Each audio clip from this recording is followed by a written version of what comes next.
Hello दोस्तों, नमस्कार। स्वागत है आप सभी का एक बार फिर से भारतीय एजुकेशन पॉइंट में। दोस्तों, जैसा कि आप जानते ही हैं, अगर हम किसी भी प्रतियोगी परीक्षा की तैयारी कर रहे होते हैं तो वहाँ पे एक रिवीजन की महत्वपूर्ण भूमिका होती है। ठीक है, तो इसी को ध्यान में रखते हुए हमने कल से एक सीरीज़ को शुरू किया है जिसमें हम टॉपिक वाइज महत्वपूर्ण 20 प्रश्नों पर यहाँ पे डेली चर्चा करेंगे। ठीक है, तो एक वीडियो इसका कल आया है, तो जिन भी लोगों ने वो नहीं देखा एक बार ज़रूर देखिएगा और उन 20 प्रश्नों को हल करने के बाद अपनी प्रतिक्रिया भी हमें दीजिएगा। ठीक है, यहाँ पे 20 प्रश्न होंगे, ये ऑब्जेक्टिव मोड में हैं जिनको आप खुद भी अटेम्प्ट कर सकते हैं और अपना रिवीजन कर सकते हैं। ठीक है, तो आज की क्लास को शुरू करते हैं। दोस्तों, अगर आपको प्रयास अच्छा लगता है तो वीडियो को लाइक करिएगा, शेयर करिएगा और चैनल को सब्सक्राइब करिए। इसमें धीरे धीरे करके पर्टिकुलर हर सब्जेक्ट का हम यहाँ पे 20-20 प्रश्नों को चर्चा करने का प्रयास करेंगे। तो आज की क्लास का पहला प्रश्न है दोस्तों, आपके सामने पूछ रहा है यहाँ पे दोस्तों, फ्रांसीसी ईस्ट इंडिया कंपनी किसके समय में संस्थापित हुई थी। यानी कि वहाँ पे पूछ रहा है कि फ्रांस में उस टाइम पे किसका शासन था, किसके शासनकाल में फ्रांसीसी ईस्ट इंडिया कंपनी स्थापित हुई थी। तो विकल्प आपके सामने है दोस्तों, इसको अटेम्प्ट जरूर करिएगा। प्रश्न में ऐसे ही ऑप्शन आते हैं, वहाँ पे कन्फ्यूजन हो जाता है, इसलिए रिवीजन की मैंने पहले कहा कि एक महत्वपूर्ण भूमिका होती है। बार बार चीज़ों को रिवाइज करना पड़ता है, तब जाके वो याद हो पाती हैं। तो दोस्तों, इसका सही आंसर हो जाएगा यहाँ पे विकल्प बी, लुई 14वें के समय में फ्रांसीसी ईस्ट इंडिया कंपनी की स्थापना हुई थी। आपको ध्यान रखना है दोस्तों, शासनकाल इसका था 1664 की ये बात है और इसी का मंत्री था जिसका नाम था कोलबर्ट। उसने इस कंपनी की स्थापना करी थी, यानी कि फ्रांसीसी ईस्ट इंडिया कंपनी की स्थापना करी थी फ्रांस में। इसके बाद 1667 में एक दल भारत के लिए रवाना किया जाता है फ्रांस से। ठीक है, और 1668 में वो दल भारत में पहुंचता है और सूरत में, ये भी क्वेश्चन बनता है कि कहाँ पर, तो सूरत में 1668 में फ्रांसीसी ईस्ट इंडिया कंपनी की एक फैक्ट्री स्थापित की जाती है। तो 2-3 फैक्ट जो इस प्रश्न से बनते हैं वो हमने यहाँ पे डिस्कस किए और उम्मीद करता हूँ आपने वो याद किए होंगे और नोट भी किए होंगे। बढ़ते हैं हम अगले प्रश्न की ओर। अगले प्रश्न में पूछ रहा है दोस्तों आपसे, अंग्रेजी शासन काल में भारत का कौन सा क्षेत्र शोरा और अफीम के उत्पादन हेतु प्रसिद्ध था। बहुत बार पूछा गया प्रश्न है दोस्तों ये। तो यहाँ पे विकल्प आपके सामने हैं, बिहार, दक्षिण भारत, गुजरात या फिर असम। तो जो भी लोग इसका आंसर ए कर रहे हैं दोस्तों, वो उनका बिल्कुल सही हो जाएगा। इसको आप नोट करके रखिएगा दोस्तों कि जब ब्रिटिश शासनकाल था उस समय बिहार जो है शोरा और अफीम के लिए सबसे ज़्यादा प्रसिद्ध था। ठीक है, तो उम्मीद करता हूँ आपने इसको नोट किया होगा। बढ़ते हैं दोस्तों अगले प्रश्न की ओर। अगला प्रश्न है दोस्तों, यहाँ पे पूछ रहा है आपसे, प्रश्न नंबर 3 है, निम्नलिखित यूरोपियों में से कौन सा एक स्वतंत्रता पूर्व भारत में व्यापारी के रूप में सबसे अंत में आया था। तो ये जो 4-5 यहाँ पे आपको ऑप्शन दिख रहे हैं, 4 ऑप्शन दिख रहे हैं, इनमें से आपने बताना है कि कौन सा भारत में व्यापारी के रूप में सबसे अंत में आया। तो इसको हम हल करेंगे, कैसे करेंगे, हमें सबका सन यहाँ पे पता होना चाहिए। पुर्तगालियों की अगर हम बात करते हैं तो ये 1498 में यहाँ पे आते हैं, आपको सबको पता है। वहीं अगर हम बात करते हैं अंग्रेज़, तो अंग्रेज़ आते हैं कब, 1600 में। ये आपको ध्यान रखना है। अगर आपको लिखने में थोड़ा सा अजीब सा दिख रहा होगा तो आप मेरे वर्डों पे जाइएगा। अगर हम डच की बात करते हैं तो डच आते हैं 1602 में। कब आते हैं, 1602।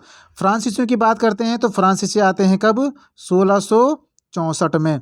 यहाँ पे एक बच जाता है डेनिस, डेनिस आते हैं दोस्तों कब, 1616 में। तो इस प्रकार हम देखेंगे तो सबसे अंत में भारत में आए थे व्यापारी के तौर पर, ये आए थे दोस्तों फ्रांसीसी। और फ्रांसीसी के बाद की अगर बात है तो स्वीडिश का कहीं कहीं पे जिक्र आता है, तो उसको अभी ध्यान रखेंगे आप। तो इसकी ट्रिक की अगर बात करेंगे तो PEDDFS करके आप बार बार इसको रिपीट करिएगा। ठीक है, बार बार बोलिएगा PEDDFS करके, तो आपको ध्यान में रहेगा। यहाँ पे नोट करने वाली बात है कि डच और डेनिस, डच पहले हैं, डेनिस बाद में है, डच छोटा है, डेनिस बड़ा है, तो ऐसे भी आप इसको ध्यान रख सकते हैं। ठीक है, बढ़ते हैं दोस्तों अगले प्रश्न की ओर। प्रश्न नंबर 4 यहाँ पे अगर आपके सामने आ गया दोस्तों, पूछ रहा है, किसने ईस्ट इंडिया कंपनी के बारे में यह टिप्पणी की थी कि कंपनी एक असंगति है, परंतु यह उस व्यवस्था का भाग है जहां सब कुछ ही असंगत है। कितनी बड़ी बात इन्होंने बोल दी थी दोस्तों। तो आपको ये प्रश्न कभी भी पूछा जा सकता है, इसको आप याद करके रखिएगा। विकल्प आपके सामने हैं, वॉरेन हेस्टिंग है, Lord Clive, GV Macaulay, Henry Dundas. तो बिल्कुल दोस्तों इसका सही आंसर हो जाएगा यहाँ पे विकल्प सी, जीबी मैकाले का यह कथन था। ठीक है, आप कथन को नोट करिए, रखिएगा अपने पास में। साथ ही आपको ध्यान रखना है जो मैकाले हैं 1834 से लेकर 1838 तक जो भारतीय सुप्रीम काउंसिल है उसके जो है लॉ मेंबर भी थे, और साथ में बाद में उसका मुख्य भी बना था या प्रधान भी बना था। तो ये चीज़ें आपको ध्यान में रखनी है दोस्तों। बढ़ते हैं हम 5वें प्रश्न की ओर, और आज का 5वां प्रश्न ये रहा आपकी स्क्रीन पर। पूछ रहा है निम्नलिखित में से कौन एक मुगल सम्राट द्वारा नियुक्त बंगाल का अंतिम गवर्नर था। मोस्ट इंपोर्टेंट क्वेश्चन है दोस्तों, कई बार पूछा गया प्रश्न है ये। तो सरफराज खान, मुर्शिद कुली खान, अलीवर्दी खान या फिर शुजाउद्दीन मोहम्मद खान। तो दोस्तों इसका सिंपल आंसर हो जाएगा ऑप्शन बी, मुर्शिद कुली खान। आपको ध्यान रखना है दोस्तों, जो मुगल सम्राट था, मुगल सम्राट का समय है ये दोस्तों, ये है फर्रुखशियर का। बात हो रही है 1717 की। तो 1717 में मुर्शिद कुली खां को फर्रुखशियर द्वारा बंगाल का गवर्नर नियुक्त किया जाता है। ठीक है, और यही अंतिम भी होता है। इसका मेन काम रहता है, जो मुर्शिद कुली खान था, जब इसको सूबेदार नियुक्त किया जाता है तो उस समय बंगाल की राजधानी थी ढाका। तो ये ढाका से स्थानांतरित करके कर देता है दोस्तों मकसूदाबाद, और मकसूदाबाद का नाम रख लेता है अपने नाम पर, यानी कि मुर्शिदाबाद। ठीक है, मोस्ट इंपोर्टेंट काम इसका हो गया। इसके बाद 1727 में इसकी डेथ हो जाती है, और उसके बाद इसका दामाद शुजाउद्दौला क्या बनता है, बंगाल का सूबेदार बनता है। उसको मुगल सम्राट नियुक्त नहीं करता उसको। ठीक है, आपको ध्यान ये रखना है, उसको सिर्फ वो क्या करता है, नामित करता है, बाद में उसको मान्यता दे देता है। ठीक है, तो इसलिए प्रश्न बार बार बनता है कि मुगल सम्राट द्वारा नियुक्त बंगाल का अंतिम गवर्नर कौन था। तो ये हो जाएगा दोस्तों मुर्शिद कुली खान। बढ़ते हैं अपने आज के अगले प्रश्न की ओर। अगर हम बात करें प्रश्न नंबर 6 की, तो यहाँ पे पूछ रहा है आपसे निम्नलिखित में से कौन सा युद्ध था जिसने भारत में ब्रिटिश प्रभुत्व को प्रारंभ किया था। तो ये सिंपल सा क्वेश्चन है, ये तो सभी मुझे लगता है इसका सही आंसर करेंगे। विकल्प आपके सामने है दोस्तों, लेकिन जो लोग प्लासी का युद्ध यहाँ पे कर रहे हैं उनका बिल्कुल सही हो जाएगा। तो ये पहला ही युद्ध है जिसमें ब्रिटिश प्रभुत्व यहाँ से प्रारंभ हुआ था। पहली बार में प्लासी के युद्ध में जो रॉबर्ट क्लाइव हैं वो सिराजुद्दौला को हरा देते हैं, और यहाँ से धीरे धीरे वो शुरुआत कर देते हैं, अपना शुरुआत हो जाती है ब्रिटिश प्रभुत्व की। ठीक है, बढ़ते हैं दोस्तों अगले प्रश्न की ओर। प्रश्न नंबर 7 आपसे पूछ रहा है दोस्तों, भारत में ब्रिटिश साम्राज्य का संस्थापक कौन माना जाता है। तो अभी हमने पिछले ही प्रश्न में डिस्कस किया कि जो प्लासी का युद्ध था उसमें जो नेतृत्व करता है अंग्रेजों का, वो है कौन, रॉबर्ट क्लाइव। ठीक है, तो उसी को ही ब्रिटिश साम्राज्य का संस्थापक माना जाता है भारत में। तो यहाँ पे सिंपल क्या हो जाएगा, विकल्प सी। लेकिन जब हम परीक्षा देने जाते हैं वहाँ पे 4 ऑप्शन आते हैं, तो वहाँ पे कन्फ्यूजन हो जाता है। इसलिए आपको कन्फ्यूज़ नहीं होना है, चीज़ों को अच्छे से रिवाइज करना है, चैनल को सब्सक्राइब करना है, और फिर अपना रिवीजन करते रहना है। ठीक है दोस्तों, तो बढ़ते हैं दोस्तों अगले प्रश्न की ओर, और प्रश्न नंबर 8 अब आपके सामने है।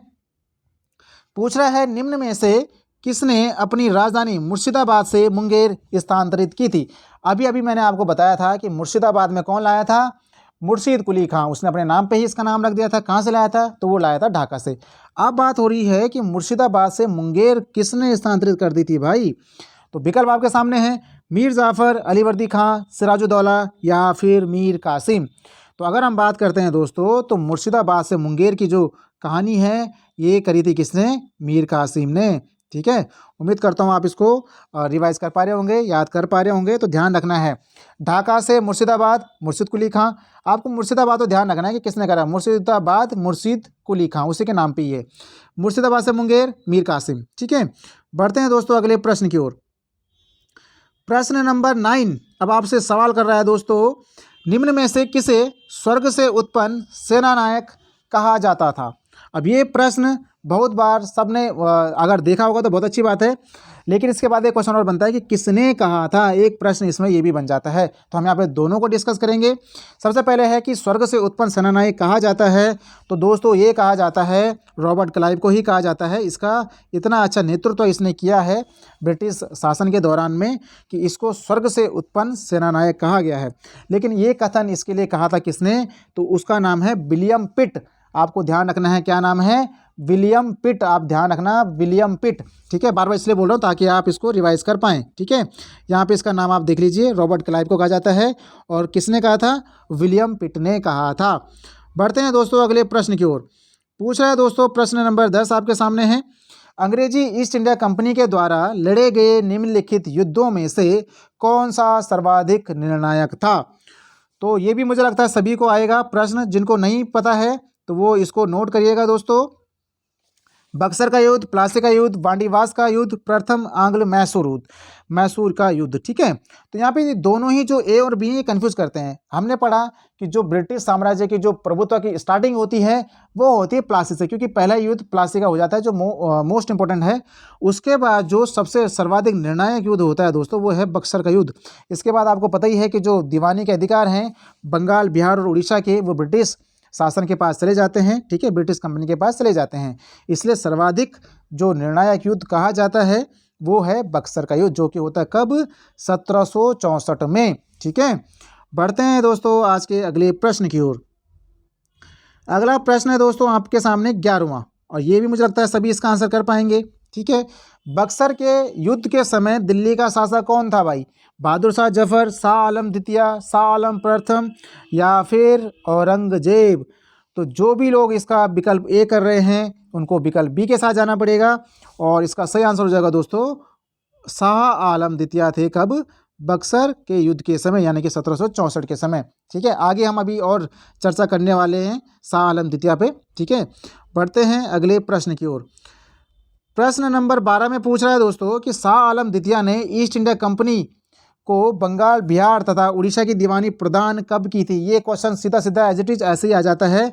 डेट दी जाती है, सारे के सारे डेट 1765 की हैं, तो आपको पर्टिकुलर एक डेट को याद रखना होगा इसमें। ठीक है, तो अगर हम बात करेंगे कि शाह आलम द्वितीय ने ईस्ट इंडिया कंपनी को बंगाल, बिहार तथा उड़ीसा की दीवानी प्रदान की, तो ये है दोस्तों 12 अगस्त 1765 का वो दिन था, जिस दिन होती है कौन सी? इलाहाबाद की संधि। ठीक है, जिसके तहत जो बंगाल, बिहार और उड़ीसा है इसकी दीवानी जो है वो ब्रिटिश को दे दी जाती है। ठीक है, बढ़ते हैं दोस्तों अगले प्रश्न की ओर।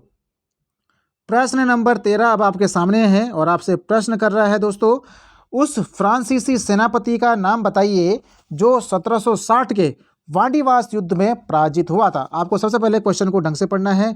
वांडीवास के युद्ध में पराजित हुआ था। ठीक है, पराजित हुआ, आपको पराजित पे ध्यान रखना है। तो जो वांडीवास का युद्ध था दोस्तों, ये हुआ था किनके बीच में? ब्रिटिश और किसके बीच में? फ्रांसीसियों के बीच में। ब्रिटिश की तरफ से जो सेना का नेतृत्व किया था वो आयरकूट था। ठीक है, जो फ्रांस की तरफ से था वो था काउंट लाली। अब यहाँ पे पराजित हुआ, तो आप एक बात समझ गए कि जो फ्रांसीसी थे वो इसमें पराजित हुए थे, एक पॉइंट ये बनता है। अब जो आयरकूट था वो विजय हुआ था, यानी कि अंग्रेज विजय हुए थे यहाँ पे। ठीक है, तो इसका जो आंसर हो जाएगा ये काउंट लाली है जो पराजित हुआ था। अंग्रेजों का नेतृत्व किया आयरकूट ने और फ्रांसीसियों का नेतृत्व किया था काउंट लाली ने। ठीक है, अंग्रेजी में अगर इसका देखेंगे तो वो अलग लिखा होगा, लेकिन हम इसको इसी प्रकार से याद रखते हैं। ठीक है, बढ़ते हैं अगले प्रश्न की ओर। दोस्तों अगर आपको वीडियो सही लग रही होगी, अच्छी लग रही होगी, चीज़ें रिवाइज आप कर पा रहे होंगे, तो अवश्य ही इसको लाइक ज़रूर करिएगा, और अभी भी कर सकते हैं आप, लाइक कर दीजिए उसको। ठीक है, और बाद में जब वीडियो एंड होगी तो अपनी प्रतिक्रिया अवश्य दीजिएगा, और अगर हो सकेगा तो अपने दोस्तों के साथ इसको अवश्य शेयर भी करिएगा दोस्तों। फिर धीरे धीरे हम लाइव क्लासें शुरू कर सकते हैं, लाइव क्विज भी हम प्रारंभ करेंगे। प्रश्न नंबर 14 आपसे पूछ रहा है यहाँ पे, इलाहाबाद की संधि के बाद रॉबर्ट क्लाइव ने मुर्शिदाबाद का उप दीवान किसे बनाया था? कितना अच्छा क्वेश्चन है दोस्तों। जिनकी स्टडी डीप होगी वो इसको अच्छे से कर पाएंगे, और जो नहीं कर पा रहे हैं वो इसको याद ज़रूर करिए। अगर आपका टारगेट बड़ा है, यानी कि अगर आप आरओ या RO, lower PCS, PCS, UPSC किसी में भी ये प्रश्न पूछा जा सकता है, तो आप इसको अवश्य ही ध्यान रखिएगा दोस्तों। ठीक है, यहाँ पे अगर हम बात करेंगे, जो इलाहाबाद की संधि है 12 अगस्त 1765 को इलाहाबाद की संधि होती है। जिसके बाद क्या है? मुर्शिदाबाद, यानी कि मुर्शिदाबाद का मतलब हो गया क्या? बंगाल की बात हो रही है यहाँ पे। तो जो बंगाल का उपदीवान नियुक्त किया जाता है वो है दोस्तों मोहम्मद रजा खान, यानी कि जो राजस्व वसूलने का काम होगा ये देखेगा अब मोहम्मद रजा खान। वहीं अगर हम बिहार की बात करते हैं तो बिहार के लिए जो दीवान नियुक्त किया था वो हो जाएगा दोस्तों कौन? सिताब राय। ठीक है, तो दोनों याद रखने हैं। बंगाल के लिए मोहम्मद रजा खान दीवान नियुक्त किया, वहीं बिहार के लिए सिताब राय को दीवान नियुक्त किया गया था रॉबर्ट क्लाइव के द्वारा या ब्रिटिश कंपनी के द्वारा। ठीक है दोस्तों, बढ़ते हैं अपने आज के अगले प्रश्न की ओर। प्रश्न नंबर 15 अब आपके सामने है। 1765 ईस्वी में दीवानी प्रदान किए जाने के बाद ब्रिटिश सबसे पहले निम्नलिखित में से किस पर्वतीय जनजाति के संपर्क में आए थे? कितना अच्छा क्वेश्चन है दोस्तों। जो लोग अच्छी तैयारी करते हैं या जिन लोगों ने पेपर दिए होंगे वो इसकी महत्ता को समझते होंगे दोस्तों, ठीक है। तो अगर मैं इस प्रश्न की बात करूं तो जो ब्रिटिश है वो सबसे पहले इन जनजातियों में से खासी जनजाति के संपर्क में आए थे। अब इसका कैसे आए थे? तो जब 1765 में ये दीवानी हस्तांतरित हो जाती है ब्रिटिश कंपनी के पास में, तो क्या होता है कि जो ये खासी जनजाति के लोग हैं, तो खासी जो पहाड़ियाँ हैं, ये लोग क्या होता था कि अपना जो भी चावल है, नमक है या जो सूखी मछलियाँ हैं, इनको लेके आते थे कहाँ पे? सिलहट। सिलहट उस अभी जो है आज के तत्कालीन समय में ये है बांग्लादेश में, और वहाँ पे एक सिलहट का बॉर्डर है एक्चुअली, जहाँ पे एक पंडुआ नामक जगह थी। तो वहाँ पे ये आते थे और वहाँ पे फिर चीज़ों को हस्तांतरित करते थे। जो चीज़ें इनके पास होती थी उनको ये इधर बेचते थे, यानी कि वस्तुओं का विनिमय ये करते थे, ठीक है। जो इनकी आवश्यकता की चीज़ें थी वो यहाँ से ले जाते थे, और जो इनके पास अधिकता में थी उनको यहाँ पे वो वस्तु विनिमय के माध्यम से व्यापार करते थे। सबसे पॉइंट ये है कि जो खासी पहाड़ियाँ थी वहाँ पे चूना पत्थर का जो है वो उत्पादन होता था या उत्खनन बहुत मात्रा में था। वहाँ पे बहुत अधिक मात्रा में चूना पत्थर पाया जाता था, और उस टाइम पे जो बंगाल में चूना पत्थर की आपूर्ति थी वो भी यहीं से उसकी पूर्ति की जाती थी, ठीक है। तो धीरे धीरे जब ब्रिटिश इनके संपर्क में आए तो उन्होंने क्या करा कि यहाँ पे चूना पत्थर यहाँ से इन्होंने शुरू करा उसका भी व्यापार। तो इस चक्कर में जो है ये खासी जो जनजाति हैं इनके संपर्क में सबसे पहले आए थे। उसके बाद फिर उन्होंने चूना पत्थर का व्यापार भी शुरू कर दिया था। किसने? ब्रिटिशों ने, ठीक है। उम्मीद करता हूँ आप अच्छे से समझ पाए होंगे। नहीं समझ पाएंगे तो एक बार और सुन लीजिएगा इसको, बाकी यही इसमें मैटर है और कई बार ये प्रश्न पूछा गया है, ठीक है। बढ़ते हैं दोस्तों अगले प्रश्न की ओर। अगला प्रश्न अब आपके सामने है दोस्तों। प्रश्न नंबर 16 में हम पहुंच चुके हैं। पूछ रहा है यहाँ पे दोस्तों, निम्न में से किसने भारत में अंग्रेजों का सर्वाधिक विरोध किया था? कई बार पूछा गया प्रश्न है। यहाँ पे सिंपल सा आ जाते हैं, 4 ऑप्शन आपके पास में होते हैं। राजपूत था, मुगल थे, सिख थे या फिर मराठा था। तो यहाँ पे जो आंसर हो जाएगा दोस्तों ये थे मराठा। जिसने भारत में अंग्रेजों का सर्वाधिक विरोध किया दोस्तों ये कौन था? मराठा थे, ठीक है। बढ़ते हैं हम अगले प्रश्न की ओर। 17 प्रश्न पूछा जा रहा है दोस्तों यहाँ पे कि प्लासी का जो मैदान है ये कहाँ पे अवस्थित है, ठीक है। सिंपल सा क्वेश्चन है लेकिन आदमी कंफ्यूज हो जाता है, इसलिए आपको कंफ्यूज नहीं होना और चीज़ों को रिवाइज करते हुए चलना है। बार बार रिवाइज करिए दोस्तों, ठीक है। इसमें जो इसका जो सही आंसर हो जाएगा दोस्तों, पा से है प्लासी और पास से है पश्चिम बंगाल, ठीक है। अभी जो चारों विकल्प हैं यहाँ पे कोई ना कोई मैदान है जहाँ पे कोई ना कोई युद्ध लड़ा गया है। बा से है बिहार और बा से है बक्सर, ठीक है। हा से है हरियाणा, लेकिन हा से है कुछ नहीं। हा से क्या है? हरियाणा में जो है दोस्तों ये कौन सा है? पानीपत। और राजस्थान की अगर हम बात करते हैं तो राजस्थान में आता है हल्दी घाटी का मैदान जो है वो राजस्थान में है। हरियाणा में हो गया आपका पानीपत, बिहार का हो गया बक्सर और पश्चिम बंगाल में हो गया प्लासी, ठीक है। सिंपल से हैं चारों मैदान, ध्यान रखिएगा कभी पूछा गया तो वहाँ पे आप कन्फ्यूज मत होना। आज के 18वें प्रश्न की ओर हम बढ़ते हैं। अगर हम बात करते हैं जो प्लासी का युद्ध है तो ये पश्चिम बंगाल में जो है नदिया जिला है, नदिया जिले में ये पड़ता है और भागीरथी नदी के किनारे पड़ता है। कहीं भी पूछा गया कि इतना बड़ा युद्ध पानी यहाँ पे हुआ था प्लासी का, तो प्लासी को पूछ लेंगे किस नदी के किनारे ये पड़ता है। तो भाई ध्यान रखना कि ये किसके किनारे पड़ता है? भागीरथी नदी के किनारे ये पड़ता है, ठीक है। प्रश्न नंबर 18वां, वांडीवास के युद्ध यानी कि 1760 में जो हुआ था उसकी क्या कहानी थी? विकल्प आपके सामने है। फ्रेंच ने ब्रिटिश को हराया, ब्रिटिश ने डच को हराया, डच ने ब्रिटिश को हराया या फिर ब्रिटिश ने फ्रेंच को हराया। कितना प्यारा क्वेश्चन है दोस्तों। ऐसे ही प्रश्न आपसे पूछ दिया जाएगा, वहाँ पे आपको कंफ्यूज नहीं होना है, ठीक है। अब कई लोगों ने आंसर देख लिया होगा शायद, ठीक है। अब उससे पहले मैं इसको डिस्कस कर चुका हूँ। तो जो वांडीवास का युद्ध है ये कहाँ हुआ था? ब्रिटिश और फ्रेंच के बीच में हुआ था। अभी मैंने बताया था आपको कि ब्रिटिश सेना का नेतृत्व किया था आयरकूट ने और फ्रेंच का नेतृत्व किया था किसने? काउंट लाली ने, जो कि काउंट लाली हार गया था, ठीक है, पराजित हो गया था। पढ़ते हैं दोस्तों आज के 19वें प्रश्न की ओर। 19वें प्रश्न में एक बार फिर बोलूँगा दोस्तों, अगर आपको ये प्रयास वाकई आपको हेल्पफुल लग रहा है तो वीडियो को लाइक अभी कर दीजिए दोस्तों, बाद में आप भूल जाएंगे, ठीक है। तो वीडियो को लाइक भी करिए, शेयर भी करिए और कमेंट जरूर करिएगा दोस्तों, ठीक है। पूछ रहा है दोस्तों किसने यूरोपियों की तुलना मधुमक्खियों से की थी? कितना अच्छा क्वेश्चन है दोस्तों, ठीक है। पूछ रहा है कि किसने यूरोपियों की तुलना जो है मधुमक्खियों से की थी। तो दोस्तों ये यहाँ पे जो इम्पोर्टेंट क्वेश्चन है इसका जो आंसर है दोस्तों ये हो जाएगा कौन सा? विकल्प सी, अलीवर्दी खां और ये बंगाल में सूबेदार के रूप में रहा था कब तक, इसने शासन किया था कब तक, 1740 से लेकर 1756 तक, ठीक है ना। ठीक है, तो इसका जो कथन है यहाँ पे मैं बता देता हूँ, इसने क्या कहा था। इसने कहा था यूरोपियों के लिए यदि उन्हें ना छेड़ा जाए तो वे शहद देंगी, और यदि छेड़ा जाए तो वे काट काट कर मार डालेंगी, ये ऐसी मधुमक्खियाँ हैं, ठीक है। तो ये आपको ध्यान रखना है, अच्छा बनता है। अली वर्दी खां का भी अपना अच्छा इतिहास रहा है, ठीक है, तो इसको भी आप एक बार देख लीजिएगा। अब आता है एक मोस्ट इंपॉर्टेंट क्वेश्चन है, पूछ रहा है यहाँ पे दोस्तों, पुस्तक सियार उल मुतखैरिन के लेखक कौन है, ठीक है। मोस्ट इंपॉर्टेंट क्वेश्चन है दोस्तों ये, कि पुस्तक जो है ये सियार उल मुतखैरिन के लेखक कौन है। विकल्प आपके सामने हैं, सैयद हुसैन, गुलाम हुसैन, सरफराज खान, सैयद अहमद खान। यहाँ पे इंपॉर्टेंट बात क्या है दोस्तों, कि एक घटना होती है, ब्लैक होल की घटना कहा जाता है उसको, ठीक है, 1756 में, ठीक है। और ये 20 जून 1756 की घटना है। इसमें क्या होता है, एक हालवे नामक अंग्रेज व्यक्ति रहता है, जो बोलता है कि हमको 20 जून 1756 को एक कमरे में बंद किया गया 146 लोगों के साथ में, और आरोप लगाता है वो सिराजुद्दौला पर, ठीक है, कि सिराजुद्दौला ने 146 लोगों को एक कमरे में बंद किया, जिसमें मैं भी था, यानी कि हालवेल भी था। इसमें से अगले दिन केवल 23 लोग ही जिंदा बचते हैं। तो ये इस घटना को क्या कहा जाता है, ब्लैक होल की घटना कहा जाता है, 1756, ठीक है।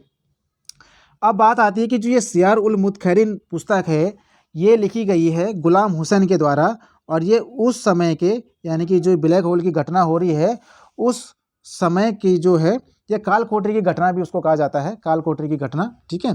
तो उस समय के जो नहीं कि जो 1756 की बात है, उस समय के इतिहासकार रहे हैं गुलाम हुसैन, और उन्होंने ही ये पुस्तक लिखी है सियार उल मुतखैरिन, ठीक है।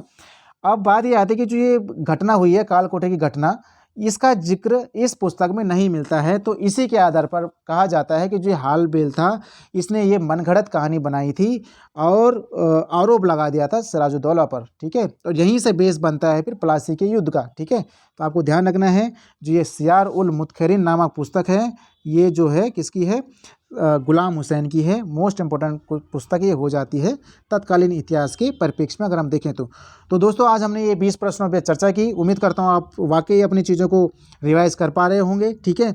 और ऐसे ही हम डेली, अभी हमने टॉपिक शुरू किया है मॉडर्न इंडियन हिस्ट्री का, धीरे धीरे हम इसको और आगे बढ़ाएंगे, फिर पॉलिटी, ज्योग्राफी ऐसे शुरू करेंगे। बस आपको समर्थन देते रहना है, जुड़ते रहिए दोस्तों, अपने दोस्तों को भी जोड़ते रहिए।